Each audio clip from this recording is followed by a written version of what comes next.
Hey everyone, Chase here. Still around. I'm here to finish this fourth and final part of my discussion about the possible upgrades to the ME-109 to extend the longevity of the airframe and the combat effectiveness of the aircraft in comparison to other fighter planes that would have fought at the end of the war in 1944 and the 1945 timeframe. Perhaps enough to give the outdated plane an edge against the other planes. Trying to answer my perpetual what-if questions. In the first part of this series, I mentioned one of my favorite planes, the P-47, and how it compared to the 109. In the second and third parts of this series, I discussed the airplane's propeller and firepower. Now, in this fourth and final part, I will discuss the engine inside the fighter, the power plant, the heart and soul of the airplane. A good engine can make or break an airplane. Hard to fly without an engine. Even a glider uses a tug with an engine to pull it skyward before being cut loose. The 109 had a variety of engines. After all, it was in production as a frontline combat aircraft for more than a decade. Early versions were powered by the Jumo 210. Most of them, later, were powered by the DB601 and, eventually, the DB605. The Jumo 210 that powered the pre-war variants was lower powered, making 650 700-ish horsepower. Not much, especially in comparison to the 2,000 horsepower of the Thunderbolt's big radial.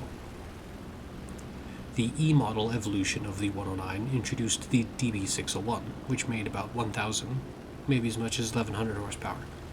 The later BF109F model had the next evolution, another model of the DB601 engine that made even more, about 1,300 horsepower. The G model, which made up about a third of all production aircraft and served as the bulk of combat aircraft, especially in the end of the war. The G model is when the DB605 engine was introduced. This made, depending on model, between 1,700 and 1,900 horsepower. And that's pretty compressive, especially when compared to the big 18-cylinder radial that made 2,000 horsepower. But this is a 12-cylinder inline. There's only 2/3 as many pistons, and it's only different by a couple hundred horsepower. However, comparing the DB605 and the R2800 is a little unfair, isn't it? A big 18-cylinder radial compared to an inverted V12. So for the rest of the video, I will be using the Allison V12, the 1710, that was used in many Allied fighters like the P-40, the P-51, and the P-38. Since they're both V-12s, it seems a little closer to fair, doesn't it? So, some quick facts about both engines to lay all the cards on the table. The 1710 is a 60-degree V with 28 liters of displacement.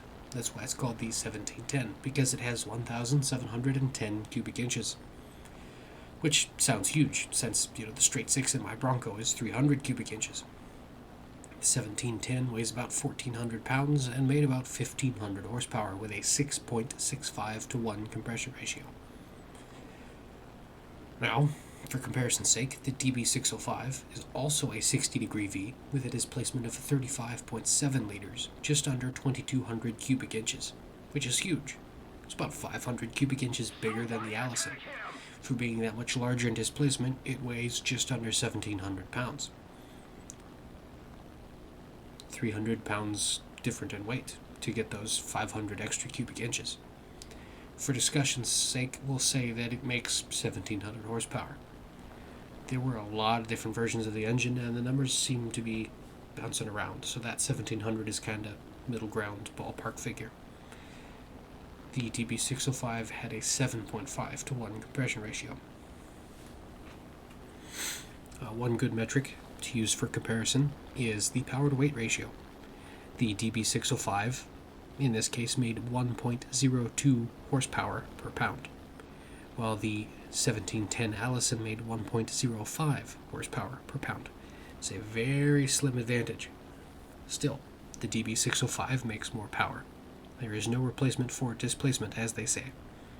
They also say Mopar or no car, but that's a different topic. Now, let me tell you why the DB605 is an amazing engine. It's making more power than the Allison engine with inferior fuel. While the Allied powers were feeding their birds with 100-octane aviation fuel, The Nazis spent most of the war using less powerful 87 octane, or, as the war drug on, they actually had to make synthetic fuel. They were desperate for gas the whole time. The North Africa campaign was in part a search for fuel, not just to bail out their bumbling Italian allies. If they had made better fuel, or even just had more fuel, things could have been very different.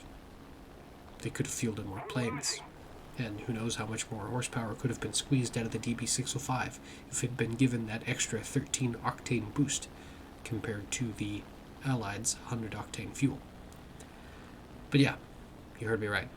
The Nazis made synthetic fuel. I mean, how do you make fake fuel? Necessity is the mother of all innovation, isn't it? If I remember right, it was some sort of liquefied coal or something like that. And they made airplanes fly with it. And not only did they fly well, I mean, well enough to fight a war. In 1944, the Nazis were producing 124,000 barrels of the synthetic fuel every day from 25 different factories. To squeeze that kind of performance out of an engine using that kind of fuel is a miracle in my book. But, German engineering, so maybe we shouldn't be completely surprised. The DB605 is a weird bird for another reason. It's not just a V12, it is an inverted V12, making the crankshaft above the pistons and camshafts, so that the pistons move downward, not upward. And what's the advantage to that, you ask? Or, certainly I asked, so I'll tell you even if you didn't ask. The biggest advantage in a single-seat fighter plane is it lets the cowling fit snugly over the top of the engine. A nice, curved cowling offers the pilot better forward visibility, which, in a fighter plane, is super important. It makes landing easier, too. It makes more room to mount those two MG-131 machine guns we discussed in the previous video. Otherwise, it'd be even bigger, harder to see.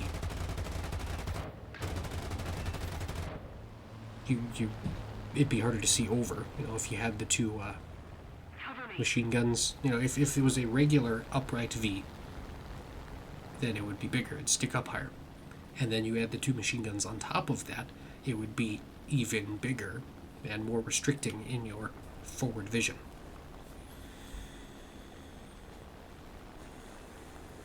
But those are just practical advantages. From an operational standpoint, there's some other things going on too. For example, being an inverted V means that there's no oil pan and the engine runs a dry sump, meaning that there's a pump and all the oil is pulled out of the engine, cycled through a separate cooling radiator, and don't get me wrong, other planes did that too. Even the Allison 1710 had oil coolers. Every little bit of performance and longevity helps, but having separate oil reservoirs and oil coolers from the engine, and not a puddle of hot motor oil sitting inside the engine, helps the whole thing run a little bit cooler. It lets you push the engine just a little bit harder. Plus, now there isn't that puddle of motor oil causing drag on all those spinning parts of the engine. You might squeeze just an extra, 1 or 2 horsepower out of the thing. There were some other, on-the-ground advantages. For those grunts on the ground like me, the mechanics, the maintainers that keep the planes in the sky, it certainly made some ground maintenance easier. The cylinder heads being on the underside of the engine made it easier for mechanics to get at them while doing maintenance stuff. And believe me, there's a lot of stuff. Spark plugs to change, timing to set, injectors to clean or replace, fuel pumps, oil pumps, distributors, generators, or an alternator, whatever you want to call it. The thing that makes electricity. The starter motor. All that stuff is done easier from the ground when the engine is verted and it's, at the bottom where you can reach it. If you can fix the plane faster, it gets back in the sky faster. Back in the sky faster, it's out there fighting wars sooner. So, there's some merits to that too. But there's not much more that can be done with the engine in the 109's case. The 109 is a small airframe. Remember, it started back in the mid-1930s with smaller, lighter, weaker engines. When the plane was upgraded from the DB601 to the DB605, they already had to reinforce the landing gear and, structural components, wing spars, to bear the extra weight and power, the torque of the bigger, heavier, more horsepower-y engine. So, I don't see any conceivable way you could get a bigger, more powerful engine into such a small plane. But wait, the German engineers figured out how to get more power out of this engine, at least on a temporary basis, because I forgot to mention water methanol injection. They would add methanol, cut it with a little bit of water so it didn't overperform and destroy the engine. Methanol, a kind of alcohol, burns nicely. They had a little reservoir carried on the plane, and they let them run under this increased power setting for about 1 minute. I'm not sure if it's just because of how much methanol was carried on board the plane, but I figure it's more likely that should the engine be pressed hard like that for longer, and it might not keep running. Still, this water methanol injection makes them capable of 2,000 horsepower, if only for a minute. Now, that big round 2,000 number is the same as the R2800 on my venerable Thunderbolt that I started this whole conversation with. It's pretty impressive for only having 2/3 as many pistons and about 600 fewer cubic inches in displacement. Truly, the TB605 is an impressive piece of engineering. Much as we've been finding out repeatedly during this discussion, the Nazis did what they did for a reason and made the best of the circumstances at the time. I don't think that there's anything that could have been done, at least not any way to reasonably stuff anything more powerful, engine-wise, in the Me-109 so late in the war.